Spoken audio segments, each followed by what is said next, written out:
Okay, so good morning, everyone. Just to make sure that you are all in the right place, this is a session for people who are mentors or want to become mentors, and we're going to go through a few slides on how you can become a better mentor, okay? There will be some other sessions throughout the day today and tomorrow.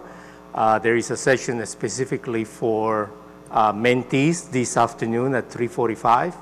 And then tomorrow morning, we will have a panel where I have invited 2 mentors and 2 mentees to give us a little bit about their experience. And then right after that, we will have a little matching session where we're going to do, just like you do a tabletop exercise for incident response, we're going to do a mentoring tabletop exercise, okay, where we will have a mentor and a mentee. And if we don't have enough of one, we will pretend one is a mentor, the other one's a mentee, kind of look at that. So that's going to be fun. Traditionally, is very fun. So these are the sessions that we are going to be talking. So we start today. We have one today at 3:45. And then we have tomorrow at 10 o'clock. We will have the panel. And right after that, we will have the mentor-mentee matching session, okay? If you have not filled out the questionnaire, get with me because I'm trying to do the matching tonight so everybody comes in tomorrow and either have a mentor or a mentee, okay? I just wanted to start with this line here. The best mentors are the people in your life who push you just a little bit outside your comfort zone. The mentor is not here to tell you what you want to hear. In my opinion, the role of the mentor is to push you as much, and sometimes I push too much and you have to step back, but that's okay, okay? And challenge, right? I have had mentees that say, oh, I want to be a GRC expert, and I challenge them. Why do you want to be a GRC expert? Tell me. Oh, because we're going to make more money there, or because there is jobs available. That's the wrong reason. So you need to guide them to it. I'm not saying they shouldn't. The same thing with people. They want to come out of university and they want to be a SOC analyst. Well, I can tell you, I hire a lot of SOC analysts in my career, and I will never, ever hire someone fresh out of school to work as a SOC analyst. So if you're going to be a SOC analyst, you better get yourself some other experiences before you can become a SOC analyst, okay? So anyway, the job of the mentor is to push the mentee as much as possible, okay? So now, what about the mentee, the best mentees? And I have here a lot of mentors or mentees tell me, oh, my mentee is not doing well, or I cannot get him to do things, or vice versa. And the mentee needs to be the driver. A lot of mentoring programs, they expect the mentor to be the drivers. I am of the opinion that the mentee needs to be the driver. You get the most out of it when the mentee is the driver, okay? So what is mentoring? Can somebody tell me what is mentoring? Or can somebody tell me why do you want to become a mentor? To give back to the community. Thank you very much. I worked for 40 years in a very large oil and gas company, and now it's my time to give back, and I've been mentoring for the last 25 years, okay? Not only that, but you think about when I was starting in a new role in the company, I always wanted to have somebody to help me, and there was not always that person. I think there is a great opportunity to help people improve on whatever they do. So process, the mentor and mentee work together to develop and discover mentee's potential. I always say that the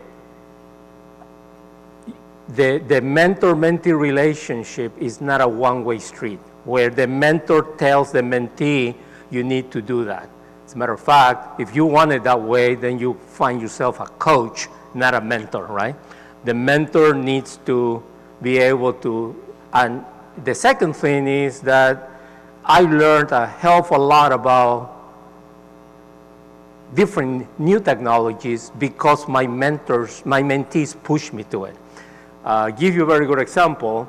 I learned about cloud because my mentee was really into cloud. So I said, okay, well, let me do that. So I was telling him, hey, you need to build yourself a network lab in your house. And my mentee was saying, why can't I do it in the cloud? I said, okay, let's do it in the cloud. So I learned about cloud. The last 4 or 5 years, I'm learning about AI. And I'm doing a lot of this because I am working with mentees. So mentors should use their mentees to learn and keep up to date with latest technologies too. So the relationship to facilitate professional success usually is a long term. I cannot see a relationship between a mentor and a mentee to say it's a 3 months and it finished, it's done. For me, I have had mentees and mentors that are lifetime, right? So it's once you build that relationship, it doesn't really matter, you do. Now, I can also tell you is that sometimes people go away, and I have had mentees go away for 2 or 3 years because they're busy, because they feel comfortable, and then something happened and they come back. So it's just like good kids, right? They go to college and then they come back. So personal process combines role modeling and apprenticeship and nurturing. So when I am mentoring, I always think of the concept of farming. You have seeds and you nurture the seed until it grows and it gives you some fruits, right? So, by the way, those of you that don't know me, I do own a farm, and I am a farmer on the weekend. So, and you just use the same concepts, right? So, mentor guides the mentee in developing and examining their own ideas, learning and personal and professional development. Many times I have mentees come to me and they say, can you help me? I said, no, I can guide you, I can tell you what things but you need to do that. In my opinion, a very bad coach is that person that is going to go to the mentee and tell them, this is how you do it, and it's done. You need to make the mentee work, so that way he will learn that forever, okay? By the way, this session is not me talking to you. You guys can raise your hands. We can ask questions. You can give I see a lot of experienced mentors here in the room. You can stand up and tell me, this is my experience. It's fine, okay? So I just wanted to clarify what is the difference between coaching, mentoring, and sponsor, okay? Is this very clear to all of you? Okay? Coaching, think of it like when you're in sports, you know something, you are a football player, you need a coach to tell you how to become a better football player, okay? A sponsor is normally not that person that is going to necessarily talk to you all the time or tell you what to do, but is going to actually sell you and recommend if there is going to be a promotion or there is a new job or a new project. Your sponsor normally is the person that's going to say, hey, I know somebody that could do a good job here. That's the sponsor.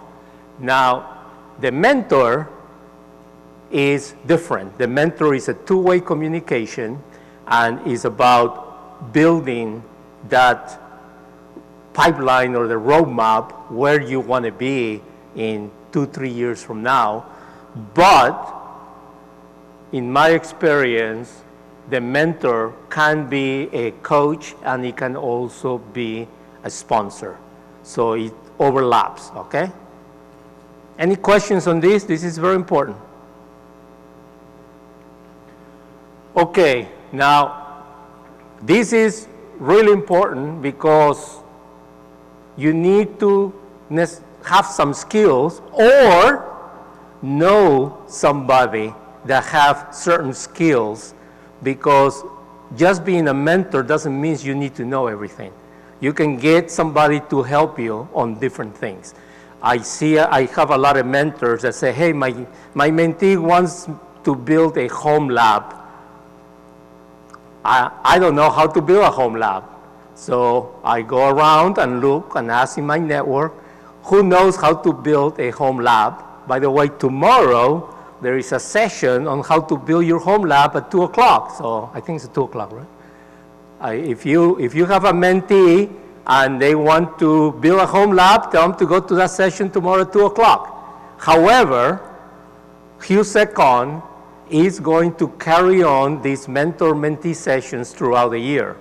And we are going to be able to come up and have a speaker come up throughout the year to do different things that your mentee may want to do that you may not be able to help them yourself, but there will be other people that can help, okay?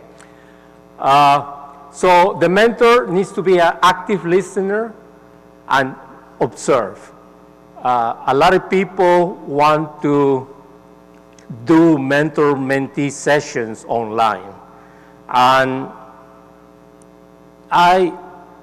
if you do that, at least make sure you turn your cameras on, because that body language is very important, right? So you need to do that. And that's okay. For today and tomorrow, we have about 50% of the people that want to be mentors online, which is fine, but turn your camera on. You need to listen to the build trust, ability to encourage, and I'd say push the limit, encourage them to do something. And by the way, if they fail, that's okay. One of the big problems that I see with the latest generations is that they're afraid to fail. They don't try because they're afraid to fail. You should not be afraid to fail. You should look at failing is an experience that's going to make you better. So, identify goals and reality, provide corrective feedback, inspire them, always tell your mentees, you're doing good. As long as you're moving in the right direction, that is good. So that's something that, develop capabilities in mentees. There is a lot of mentees that don't necessarily understand what is needed out there. Some of them are very technical and they don't understand. In this world, you need to make sure that you build a lot of soft skills. Public speaking, presentation. Just to give you an example, I have Ricky here, who used to be my mentee, and he was afraid to do public speaking. Well, today he can be master of ceremony, right? So I'm very proud of that, because it's, but I have had a lot of different people that I have coached that were lousy speakers, but you coach them, and by practicing and practicing, they become really good. They become so good that now they want to speak all the time, right? So, motivate, give them the direction, facilitate. I am a big believer that the mentor should facilitate, don't give solutions. Don't tell them easy, facilitate how can you achieve something. Respect, warmth, and empathy. And one thing that I do want to do and is storytelling. And probably I have committed to Chiock to do a presentation every quarter. Perhaps one of those presentations could be about how to do storytelling. That is the best way to communicate with your mentee, is by telling them a story. And I tell you, I have tons of story. 40 years working, you learned a lot of good and bad things, and a lot of funny things, a lot of stupid things. So, so storytelling is one of those things. I'm not going to go through this list of what the mentee should do. I'm going to do that with the mentee session this evening. But it is there. I left it there because my first reaction was delete that section, but I think it's good to keep them there. These slides and the video will be available to the people. So, you know, if you want this slide deck, you can have it. I use this same slide deck for the last 4 or 5 years, and it changes every year. So I always keep updating with new stuff, okay? Elements of mentorship. So you need to start by discovering. A lot of times when you meet with your mentee, you don't know about, so the first 2 or 3 sessions, I like to do discovery.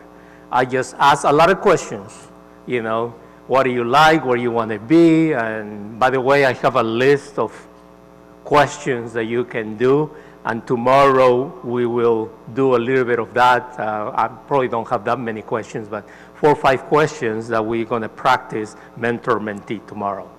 But you want to do a discover, because you want to know what is the best way that I'm going to be able to help somebody. And the only way you're going to do that is by discovering. If there is one thing that I have learned, is that when you talk to a mentee, they don't always tell you exactly how they feel or so you need to learn, and you need to trick them. So, okay. Professional success, it needs to be driven by mentee goals. Now, I do a lot of mentoring, and a lot of times mentees believe that, or mentors believe that your mentee wants to go up into a management role. It doesn't have to be. Could be, but it doesn't have to be. You can actually mentor somebody to do a technical career instead of going up to the executive career. Or, you know, but everybody's different. So you need to make sure that you understand that part. Connection to local resources. Here in Houston, we have Chiock, but we also have other organizations. ISSA, and for those of you who want to be more involved with cloud, the Houston just started their Cloud Security Alliance chapter in Houston. We had a very successful meeting last month, and in August 23rd, there will be the next meeting. October 23rd, there will be the next meeting.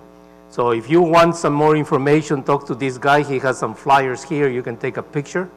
It's free to join and everything. It's going to be at the Microsoft offices, and it's going to be every other month for the afternoon. So instead of doing 1 hour, people don't want to drive Houston traffic for 1 hour. So we're going to have probably a 2 to 4 hour session every other month, okay? And that is going to be, I am involved on it. I'm helping put this together. But there is also other organizations in Houston. There is ISACA, there is InfraGuard, there is WISES for women in cybersecurity.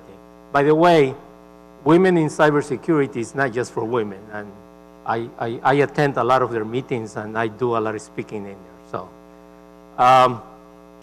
and then look for opportunities.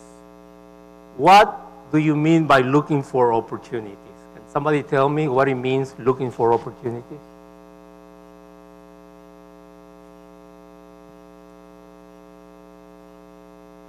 That is one way, but yes, sir.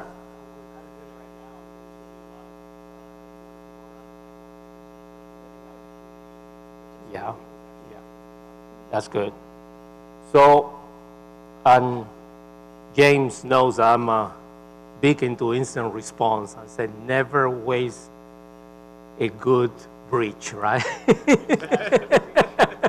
So whenever you see something on the news, don't waste it, because this is really. I can tell you, I built my career by going to the executives with the bad news that hopefully happens to somebody else, right? So that is never waste an opportunity. Practical skills. So I like to start with a mentee normally by helping them, improve their LinkedIn profile and their resume.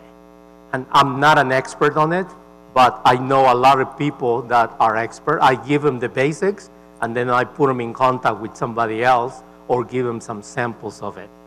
That is one of the best things that you can start doing, is by helping them with I don't know if you have looked at some of the people's resumes and LinkedIn, especially the new kids in university. It's pretty sad how it is. So throughout the year, there are some guidelines. I actually had mentors and mentees write some templates and some guidelines how to write a good resume. I'm happy to share them. I am working with Chiock to put resources available for mentors and mentees, and we will have that. I was just asked to do that last month, so we will do that. And they told me that we want to be able to put it on their websites, a lot of those resources, okay? And personal guidance, role modeling, counseling, and support is very important. You want to help the mentees do things. When I mention about public speaking, many times junior people don't have the experience and they are afraid. So just to facilitate, one of the things that I do a lot is I have them co-present with me. Even if it's for 5 minutes, just enough to don't be afraid anymore. You want to help them do that, and it works out very well, especially in small organizations like ISSA. You don't have a large audience. I mean, don't get somebody to co-present with you and have 2,000 people in the audience, right? So you want to start with small groups first. Okay, so mentor concept. M stands for manage the relationship. A for encourages, nurture, teaches, offers mutual respect, and responds to needs, okay? And you need to use all of those throughout the process. And I like to keep these always available. When I meet with mentees, I like to say, hey, let's see, are we managing the relationship? Can I encourage you on anything, right? How can I nurture that? I look at the concept of the seed. You're going to put water and fertilizers and move it on. Teach them, offer mutual respect, and respond to needs. So, mentorship programs. There are a lot of mentorship programs out there, and you don't have to have a Chiock mentorship program. You can have a professional organization like ISSA, ISACA, WISES, and now Chiock is going to have one. These are going to be sponsor mentorships, but you don't have to always use them.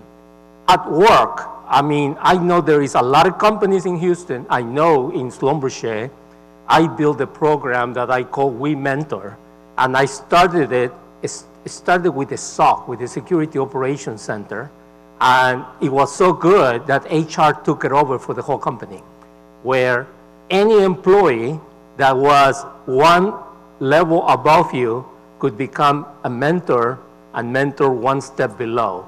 And this has been very, very successful. And if you are in a company that you think, I'm happy to guide you on how to do that, and even talk to somebody in HR. You do not want to run these programs, but you can start these programs. So I know a lot of other companies. I know all the major oil companies have a mentorship program internally, right? There is also something called peer mentoring. And peer mentoring doesn't even necessarily has to be your peer in the same company. It could be your peer on a different company. And I have done that myself, where I took a job. I was, network engineer, and I used to live in Austin, and I used to look for all the network engineers around me, and we used to go to somewheres and meet, even if it's just a handful of people.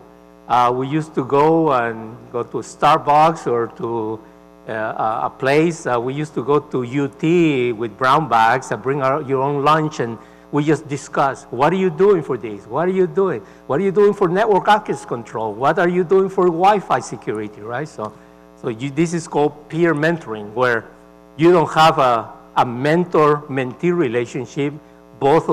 Everybody is a mentor and a mentee, okay? And then there is many ways to create other mentoring programs. So I am going to be working on the HUSECON mentoring program throughout this year. I have committed for a whole year. Anybody who wants to help me, hey, come and let me know. It's not, so peer mentoring, I talked about this already. If you are interested on peer mentoring, one of the things that I like to encourage, a lot of people say, why should I join something like InfraGard? It says, well, InfraGard really, FBI never tells me anything, However, the networking that you do with the people, and I go to a lot of them, and we always learn something new, what's going on, what are the new products, what products suck, what products are good, this is, I do my research there, right? So let me just go to so this is a official mentoring program that ISSA International has. This is done at the international level. So if you are an ISSA member, and by the way, we have the membership director for ISSA right here, so talk to him. You can connect to that. In addition to this, because this is at the national level, we have a mentoring program in Houston for universities. However, mentoring is not just for new students, right? Mentoring can be for a lot of different, I worked in the oil and gas all my life. And every 3-4 years, there's a downturn. So people that have a different job, a geologist, a mechanical engineer, a chemical engineer, they will get laid off. So I used to keep a tab of who are the good workers that understand the business very well, and I used to offer them what I call a internal scholarship. You're going to be a cybersecurity champion, and throughout there for 1 or 2 years, you teach them a lot about cybersecurity, and they're going to be your eyes and ears in the business. And then when they're going to get laid off, you call HR and you say, hey, I want this guy. But he doesn't know anything about security. That's okay. We teach them. And some of my best cybersecurity experts came from the field. And so don't be afraid to hire people that have not gone to university to learn cybersecurity. There was no such thing as a cybersecurity track when I was going to university. I studied electronics, but you learned the stuff, right? The other thing is there are, and I have a couple of them, that are mom that stop work because they become a mom, and for the next 10 to 15 years, they are a full-time mom. Now, 15 years later, nobody wants to hire you because you haven't had a job for 15 years. You've been a mom, but the mom, and I keep saying, it's hard to be a mom. If you can be a mom, you can do anything. So, this. And then the last group of people that I do like to see being mentor are veterans returning from the military. They go to the military, they do a lot of other stuff. They could be IT related, could be security related, but, and they just want to come back to the workforce. So these are groups to do.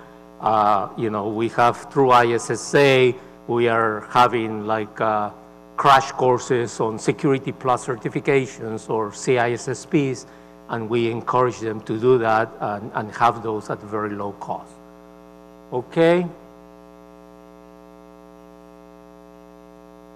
So what can mentoring accomplish?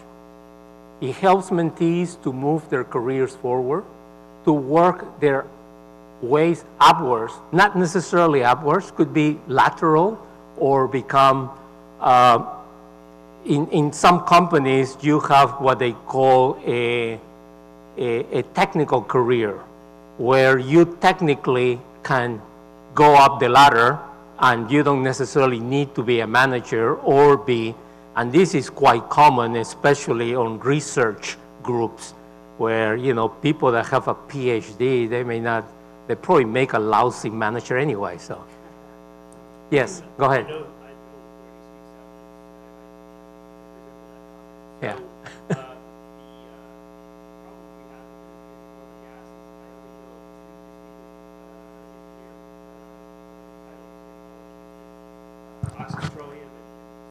Yeah.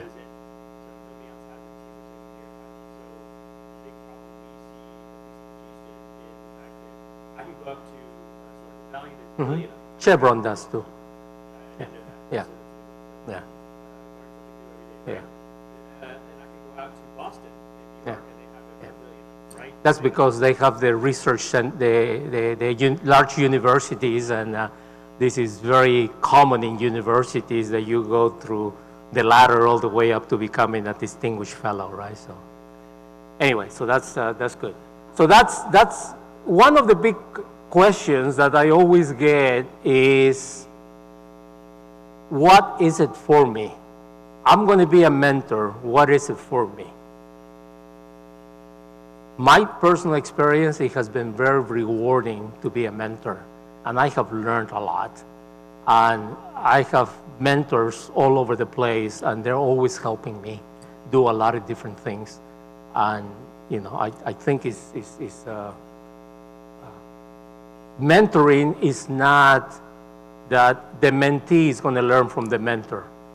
Myself as a mentor, I learned a lot from the mentees, okay? It provides the mentee with an inside track and helps to deal with a confusing workplace. I have had this personal experience myself. I don't know, 25 years ago, I was sent to our New York office, corporate headquarters. That thing was a jungle. And I really needed somebody to tell me. I mean, everybody's afraid of the C-suite, and they're not that bad once you know them, and you need to do. But there is also, I was told, hey, take this class on how to manage your boss, right? Stuff like that. So anyway, so help the mentee to avoid traps. I mean, most of us that are very experienced, we have been there, and many times we learn the hard way. So we want to teach the mentees, hey, avoid this because that could happen. So now I'm going to talk a lot about why become a mentor. A lot of people say, why don't you do that first? Make the sales speech at the beginning, but let's do that. Improve your leadership skills. You can learn a lot by doing that. Build your network. And today, I go to different universities in the Houston area, and I do a lot of presentations to people to do that.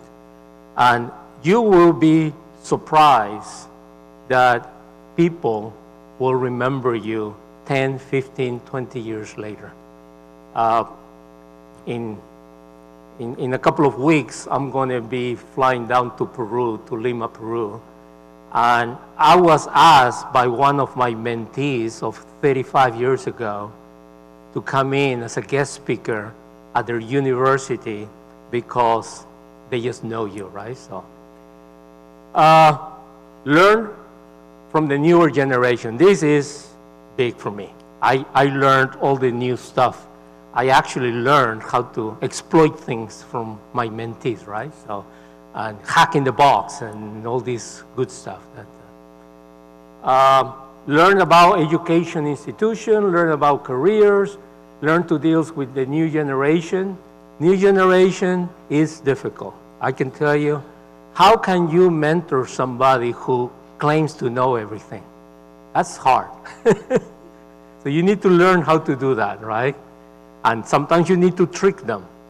And sometimes you give them, just like in AI hallucinates. When I'm mentoring, I hallucinate sometimes just to give them.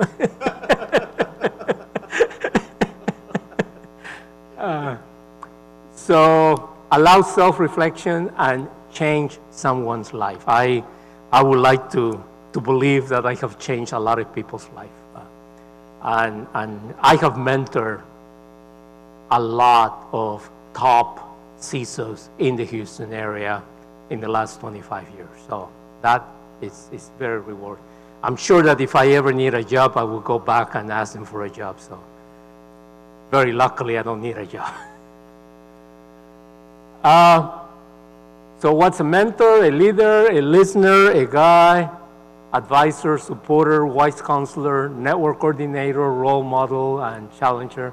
I'm not, if you need these slides, any of these slides to help you when you are mentoring somebody, just ping me. I'm happy to give you the, Houston is probably going to distribute a PDF file. You are welcome to have the PowerPoint or anything you want. So what does a mentor do? So you can, let's start with training. You train, motivate, advise, success, direction. I believe direction is the most important role of the mentor. You want to give the direction.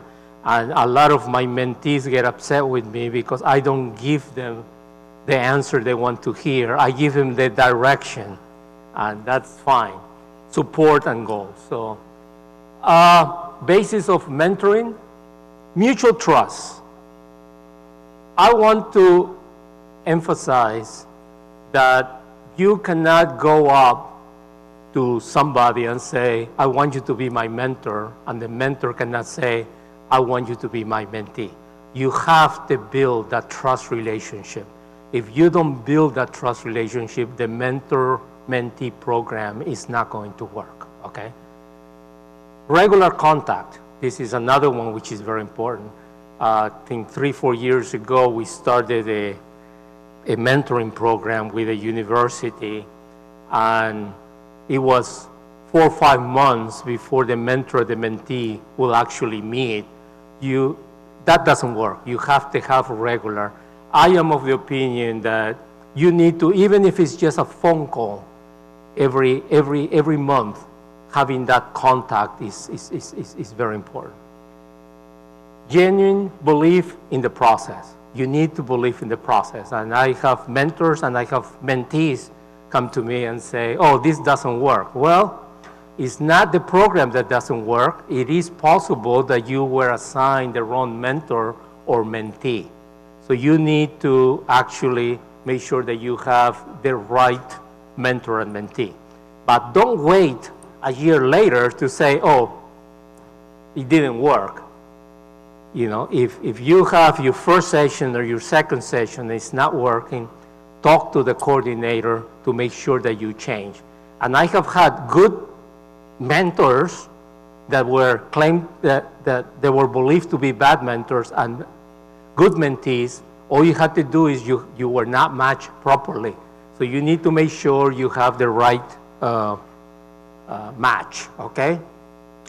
A lot of the times, you know, some are more difficult, and sometimes you need to start with in-person meetings. Sometimes in Houston it's big.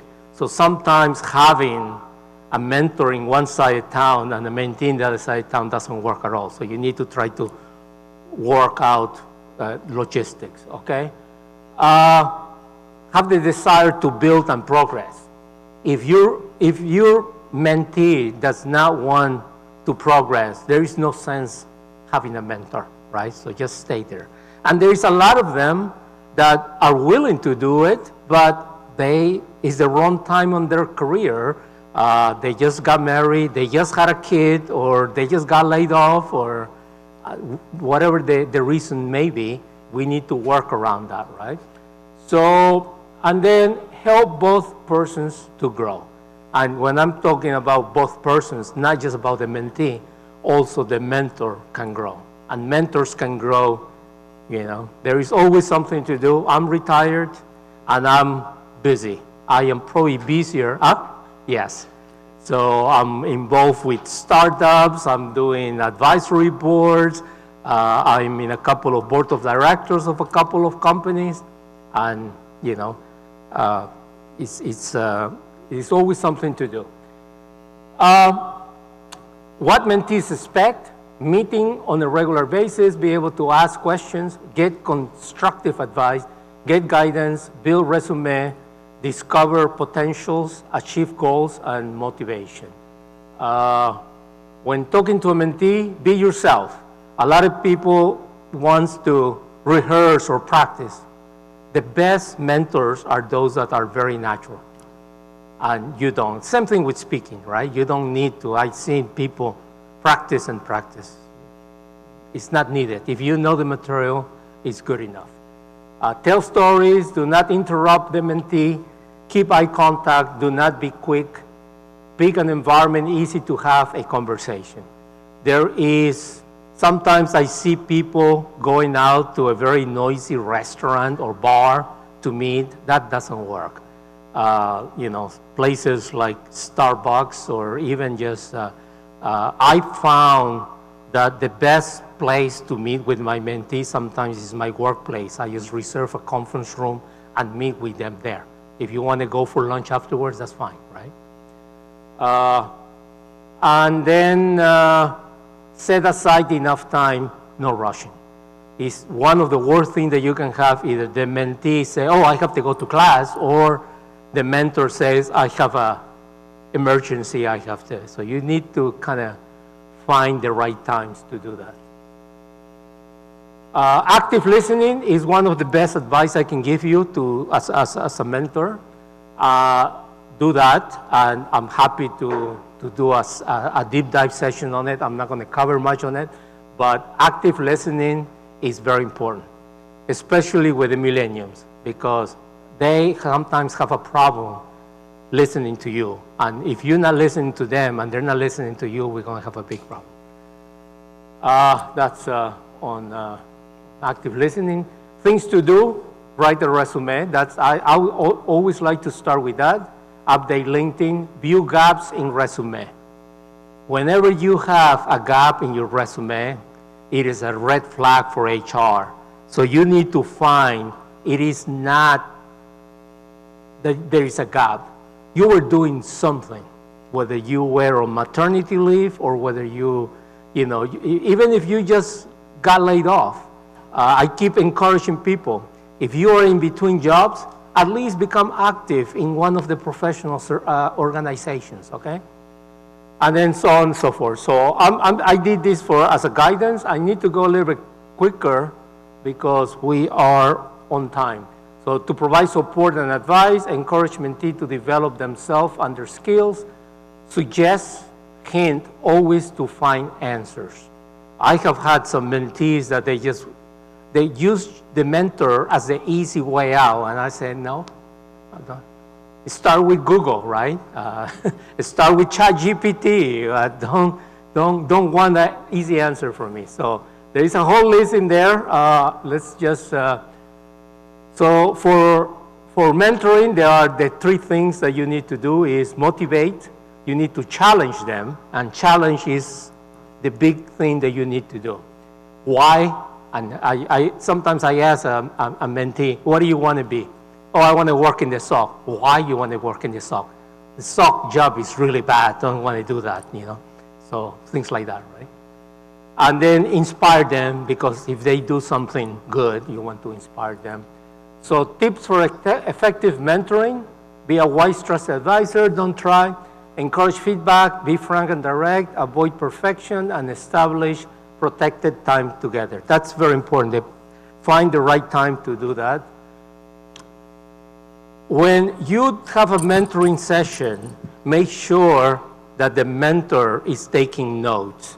And this is a template that we use in ISSA, where the mentee every month is going to write down what you've done and what you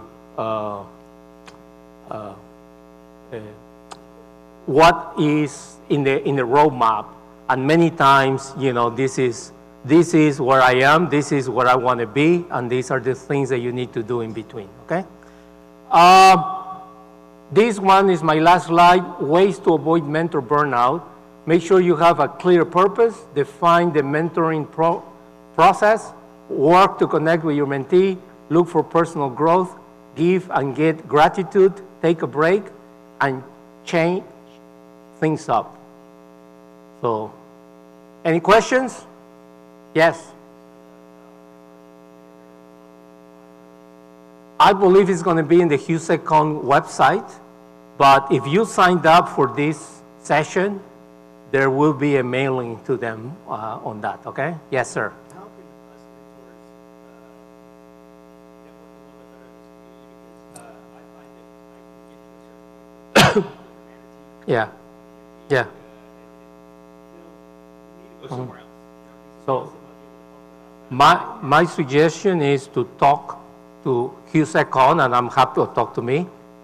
We are going to give resources to mentors so they can be better mentors, okay? And one last thing before we go, I have Chris, who is a very experienced mentor here, that if you want to give some words of wisdom or any advice.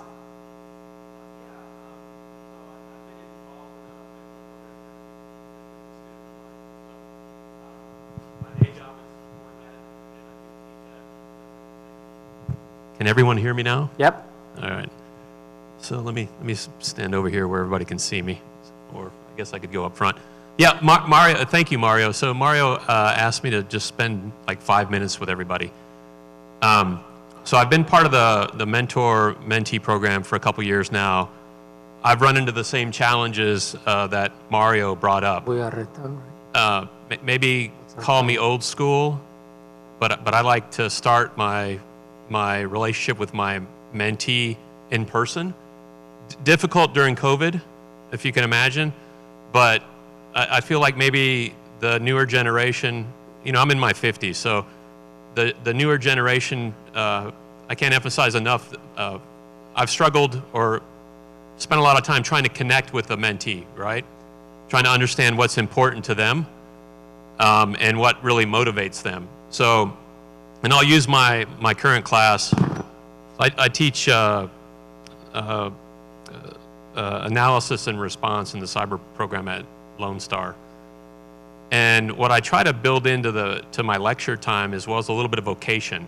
So a lot of my students are new to what we're trying to do here, right? As you can imagine, right? So some of the basics of what does an organization, Mario talked about this when he was in the New York office. What's the org chart look like? You know, who runs an IT organization, right? Well, I don't know. Okay, well, let me spend some time with you on that. What's the CIO, right? Well, what's a CISO? Or, you know, do you want to take the technical track, or do you want to take the the management or leadership track. But one of my favorite questions is I'll ask my class, hey, who's got a LinkedIn profile? What do you think the percentage is? Oh, it's not zero. It's better. Let's be nice. Maybe somebody needs coffee. 10%. Let's be nice. It's about 40%. It's good. Yeah. It's better than you would expect, right?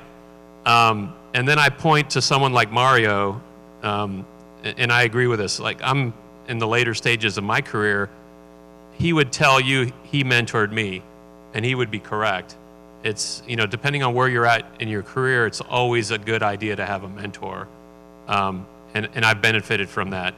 And I try to not talk at my students or my mentees, but I try to provide a little bit of that in terms of, hey, getting a degree is not simply enough in today's market.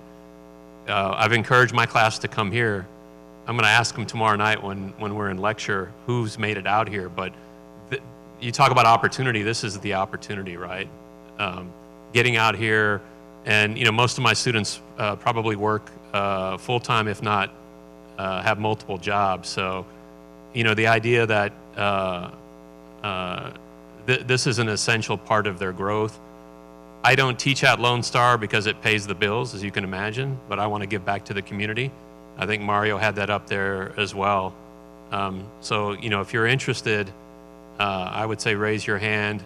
Avoid perfection, certainly, but I personally want to give back to the community, and I think a lot of you are probably not too dissimilar to me in terms of what you want to try to do for the next generation of cyber professionals, right? So, yeah, that's a little. That's good.